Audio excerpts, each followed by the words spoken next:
All right, hello and welcome to my review slash buying guide on Tesla Model 3s. This probably applies to just about all the Tesla vehicles, but specifically we're going to go with Tesla Model 3s, and this is the year 2021 right now. It's actually right at the end of November. We're almost into December, so things will probably change a little bit, but there's a lot of questions that people have, like, can you trade in a car? What's the wait time actually like? Do those dates change or flex? What's the delivery process like? Do they deliver it to me? What condition do I get the car in? What do I have to get the car? And, I'll talk about all those things because now I have a bit of experience with doing it myself. So come along and we'll do it all together. But if you have any specific questions, though, feel free to leave those in the comments below because I will read them and answer to them because that's kind of what I do. So let's get started.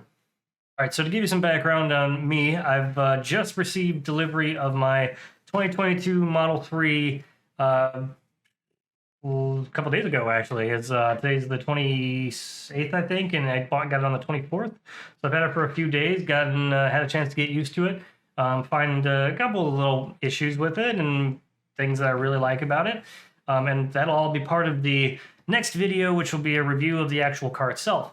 But today I want to talk about the buying process and talk about some of those things. So number one, we'll just start with the website here. Now, buying a car with Tesla is actually probably the best part of their whole process because buying it is a lot like just going on Amazon and picking out something and buying it.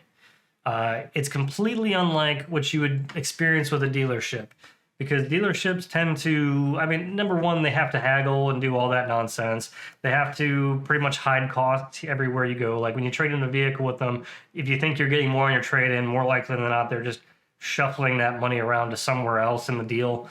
And you get the MSRP, and right now they're trying to mark up everything and make everything sell above MSRP because, just because we have less cars, let's just make these cost more now. Like, it's just ridiculous. So what it comes down to is they are very simple and very straightforward in their buying process. When you go on their website, you can pick whatever version of the car you want here. And, you just you get a feel for it. Let's just go here to the Order Now button. And good Lord, it's bright and white. All right, so getting into the purchasing of these vehicles, pretty straightforward for the most part. One thing here is it'll start off with this potential savings price. Just click over here to the purchase price because that doesn't matter. This number is what matters because this is what you're actually going to pay for the car. Now, granted, this price right here, whatever number you're going with here, whatever model, you're not actually going to pay that low of a price. Whatever this is, you still have to add on tax, which depends on your state. You got to add on your tags and title fees, which also depend on your state. And you also have to add in a delivery fee, which I think is something like $1,000. And I think there's a couple other minor fees that go in there that are less than $1,000. So when I bought mine, I think this was $48 or $49. And when all was said and done, the total price that I had to pay altogether was right around $54 or $55. So you can take whatever this price is right here, and if you're in the state of Florida at least, just add about $6,000 to it, and that's pretty much what you're going to pay. So when you're doing your guesstimate and you're doing your loan, that's what you gotta focus on. But that's not to say you can't take things like trade-ins off, but we'll get to that. The other thing is, depending on what type of paint color you go with and all kinds of other stuff, like right now the white is included, but then, or the gray, but the blue, the black, and the red are all more expensive. They recently increased the price of black. It was $1,000, now it's $1,500. And then you also have the option of the Aero wheels or the Sport wheels. From what I've heard, the 19-inch wheels actually don't ride as well, and they give you less range, and the 18-inch Aero wheels actually ride better and give you more range. So I went with those. Also keep in mind, you can take these hubcaps off because the hubcaps are not required to be on there. They do give you supposedly more or less wind resistance, so you should get more range if you have them on. I don't really care though. There's like a $15 kit you can get to take the hubcaps off and put a cap over the front of this. And I think some lug nut covers that go on there also. Yeah, not a big deal. I wouldn't put too much time into that. You also have the option of a black or a black and white interior. I just went with the black because I think that looks better anyway. Full self-driving capability, don't do it. Simply put, just don't do it. It's not worth it. It's not even available yet, so I don't know why anybody would do that. If you want to do that, that's on you, but I don't see the point. All of these cars come with what's known as autopilot, which is basically just lane keeping. It'll keep your lane when you're on the highway, or it's designed for any road. You can do it on really any road, but it's designed for roads that don't have a lot of turning or a lot of like sharp curves, and have a median in between, you know, oncoming traffic and you. So that's what that's for, and it does work pretty well. There's been a couple times where I've been driving and it like thought it saw something in the distance and slowed down. And mind you, this is now without the radar that used to be on these. I think mine, they don't come with radar anymore, from what I understand. They have it's all by camera now. So supposedly that's the way of the future. So if you're buying one of these now and you're expecting to deliver one of these in the near future, you're probably getting one that has just completely cameras, no radar in the front, which should be fine, honestly. Anyway, that being said, the three differences between the models here, if you buy, interesting thing, when you buy the rear wheel drive, it's the rear wheel drive. You know, it is what it is. You get the range that you get, and you get the top speed and the acceleration that you get. If you buy the Model 3 long range, you get that range, your top speed, and that acceleration right there. But if you buy the performance mode, well, yes, if you buy the performance mode, you get some extra stuff like a carbon fiber spoiler, alloy pedals, lowered suspension, performance brakes, and some Uber turbine wheels. Cool. Thing is, though, that's $9,000 on top, or $8,000 on top of the cost.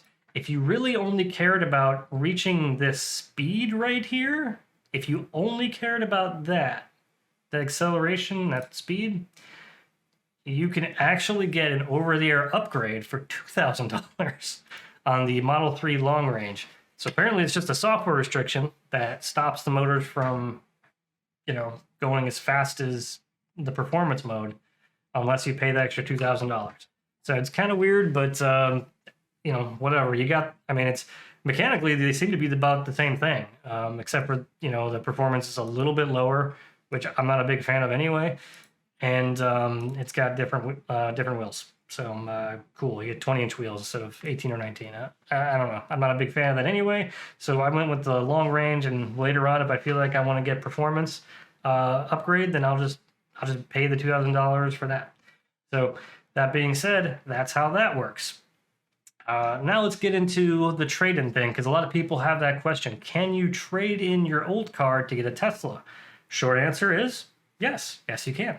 Long answer, though, is that you can trade it in, but there's some pluses and minuses to that, obviously, some pros and cons. Number one is that you're not going to get as much as you would get if you just sold the car yourself outright, right? If you sold it to a third-party buyer, you'll get more money. It's almost guaranteed that you will, because you can essentially set your price.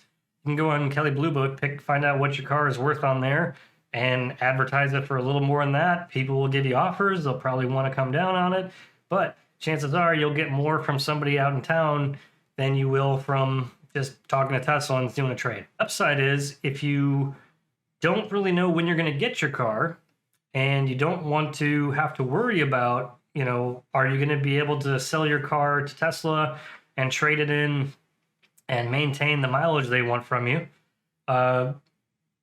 you can just trade it to them the day that you're going to pick up your new car. Or if they deliver it to you, which I think is going to be pretty rare these days. If you do that, they'll just take it away. What does that process look like? Well, it's pretty simple. You can actually go on their website.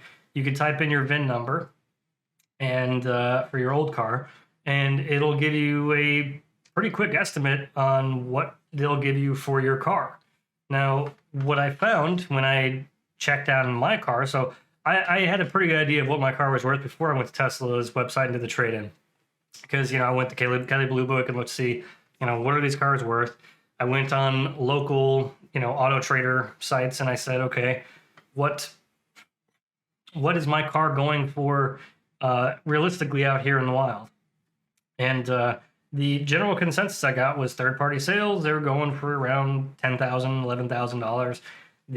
If I was going to do a trade-in with my normal trade-in value via Kelley Blue Book, it was going to be about $7,500. I went on Tesla's website and they gave me $7,500. So I was actually surprised, and I was, not overjoyed about it. I would have been overjoyed if they gave me more than Kelley Blue Book said. But I was actually not upset about it. I mean, I said, you know what? It's worth my time not to bother finding people. It's kind of worth the $3,000 I might be able to make, just out of the convenience of not having to find somebody to buy the car and not having to deal with, haggling with somebody, and the convenience of just like, I'll be able to turn in my car exactly when I'm ready, and I don't have to get rides anywhere, in the event that I sell my car before my car is ready. So yeah, it's actually pretty good in my case. I've heard some people say that Tesla tends to undervalue trade-ins.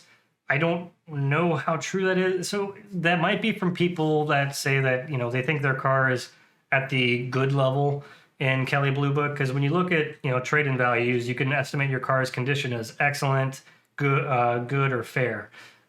Chances are your car is probably in fair condition, not in good condition, and most likely, almost definitely not in excellent condition, because excellent condition is just ridiculous. Everything's perfect on the car, and you kept maintenance records for the life of the vehicle. Like, it's probably not a thing.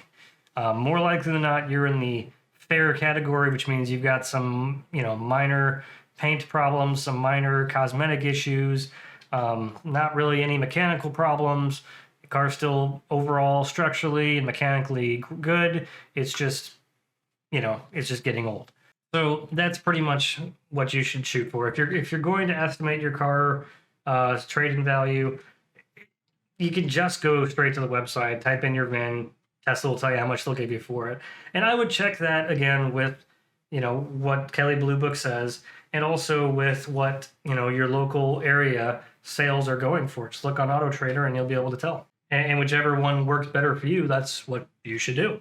The next thing is, how do the loans and the financing work? So I didn't do Tesla's financing because I was able to get, about a 1.5% or 1.9% interest rate for my loan. So I didn't want to even bother with Tesla's financing. It might be okay, but they are pretty good as far as taking your financing into account. There's not a spot on the website where you can put in, like you want to do a down payment and you want to do a loan, because that's a pretty common thing where people will do a down payment with the dealer and then they'll also do the rest through a loan.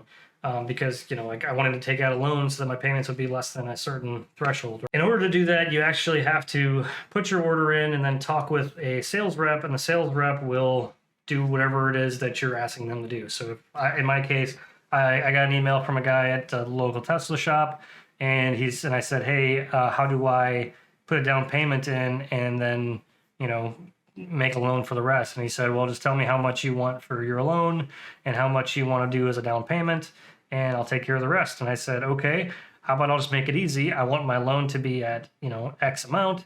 And then he said, cool, I'll set the loan to that, and then whatever's left will be whatever you have to pay for a down payment.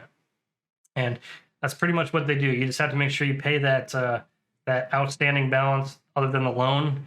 You have to pay that before you can actually take delivery. Actually, when I got my car delivered, there were people next to me that were unable to get their car at the time because they paid with a check and it wasn't cleared yet, and it was weird and kind of didn't seem comfortable situation for anybody. So make sure that you actually, get everything paid off before you get there. That would be my advice there. It's pretty simple, basic stuff, but hey, apparently some people don't know how to do that. Delivery. What does delivery look like? Well, delivery was actually pretty simple. It was a little bit robotic in a way. you know, I'm used to when you go to get a car, everybody's like super nice to you until you get the car, and once you leave, then they don't like you anymore. But in this case, they were just kind of like, "Oh, hey, how's it going? We're here to get your car. Good, okay, yeah, all right. Well, just hang out here. We'll let you know when we got everything." And very much, I showed up. He said, "Okay, car is open. Just go over there, and you can sit in it and play around, take a look around, see what's going on, and I'll make sure and I'll come out with the paperwork for you." So that part was actually kind of nice. I had plenty of time to go through a checklist that I brought along, where I was just kind of crossing off all the things, making sure everything with the car looked good and was right. Because I didn't want to. You have about 100 miles, they told me, before um, you know they won't cover any delivery defects, manufacturing defects, something like that. So if the car shows up and you go through 100 miles and there's something that falls off, you're kind of SOL. I mean, part of the time, I think most of it's probably going to be under warranty anyway. But in order to get the stuff fixed right away, you want to definitely look at it before you take the delivery. Because once you sign for the delivery after 100 miles, you're getting into the gray area. In my case, it was really nice. I went around. I didn't have any issues. Everything looked really good. I took a nice detailed look around at things. I didn't see paint missing in between door jambs. I didn't see lights out. I didn't have any USB ports missing or any weird stuff like that. Everything was working exactly as it was supposed to. Everything looked like it was supposed to, and it functioned as it should. And I couldn't have been, more satisfied with it, honestly. And by the time I got done, looking around at everything, the guy had come back with the paperwork, which is about, 30 minutes later, I think. So do expect that it'll take about 30 to 45, maybe even an hour to get this done. Granted, when I was doing this, I had like 4 other deliveries going on. The guy was really busy that day. So you might be rushed a little bit more when you're going to get yours, but I was able to take my time and, not really be rushed in a way, which was nice. But yeah, he brought me the paperwork. I signed the paperwork off. He took my trade-in title and all that stuff. They put they transferred my license plate over for me. I didn't have to do it. It was nice of them, I suppose. But yeah, it was pretty non-invasive. You do have to have the app on your phone before you go because, well, you should have it on there because they need you to have the app in order to turn on your car, essentially. Because what they'll do is have you accept you'll re-review your paperwork essentially, and you'll retake all of your, or you'll accept delivery in the app, and then the screen reboots, and then the car essentially is yours at that point. They didn't really walk me through how to pair my car up, but that's probably more because I'm a tech savvy guy, so I think he could tell that because I basically had the app out ready to go. I had an idea of what I needed to do from the start because I watched the videos and I was just like, all right, grab the card, put it on the thing, hit the pair button, it worked, cool, everything's done. There wasn't a whole lot to it, so yeah, I mean, delivery day was really nice, and yeah, no complaints about it. I have to say, it's a really nice, solid experience. To be honest with you, it beats hands down every other car buying experience I've been through, and I've bought probably I think 3 or 4 new cars in my lifetime. So I've had my share of experiences, and this was the best one by far. So not bad, not bad. One other thing about the trade-ins before I move on, when you do your trade-in, they will have you take a picture of the odometer. That's about the only thing they have you take a picture of on the car, which was kind of interesting to me. They'll have you take a picture of that and verify the mileage, and they tell you that, if you go 1,000 miles over whatever that number is, that they're going to have to reassess whatever your car's worth. I went like 3,000 over it. They didn't care. Just to be flat out honest with you, I asked the question to the sales agent, and he's just like, yeah, and they're not asking, so I'm not going to ask. And I said, okay, cool. So it might depend upon your location and your sales agent, but in my case, it was pretty simple. They just said, okay, cool, looks fine, and moved on. So pretty good there. All right, so that pretty much sums up the buying experience there. One thing I did want to mention, because it is a thing that people are going to ask about. I don't have all the answers on incentives. Nobody does. Anybody claiming that they've been watching the bills coming through they don't know anything either. That's all tied up in Congress. So if you're in the United States, there's really no way to know for sure if that the Build Back Better plan is going to have an electric vehicle incentive change in it for Teslas.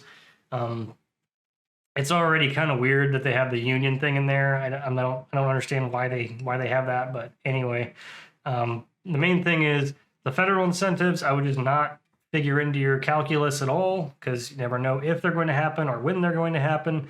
Plus, they are a tax rebate, so even if you bought the car in January of next year or March of next year, you're not going to see anything from it until the following year when you do your taxes. And that's really just a tax credit, so it doesn't necessarily mean you'll get that money back. It just kind of depends on your tax situation in that case. So there's that. But more usefully, there is a site, Plug in America, and there's others as well. But you can go on here, pick your state, and look at Florida. It'll tell you what incentives the state has for you. Some states have more than others. Florida doesn't have a whole lot, just, spoiler for you. I think California probably has a lot of incentives as well. Yes, they do. But they also have a ton of taxes, so there's that. So yeah, if you're looking for incentives, that's one of the places to go, and you can find out all the answers to those questions. All right, so all that being said, hopefully I've answered all of your questions, and I'll be able to go into the next review here and show you how the car works, how it looks, how it functions, how the charging goes, and we'll go through all those things then. But if there's stuff I missed in this video, stuff that you still want to know about, by all means, put it down in the comments. And if you have questions for my next video, put those in the comments also. That way I can answer them on the next one. But thanks for watching. Hope you enjoyed it. If not, sorry. And if so, I'll see you on the next one. Either way, until then, try not to die.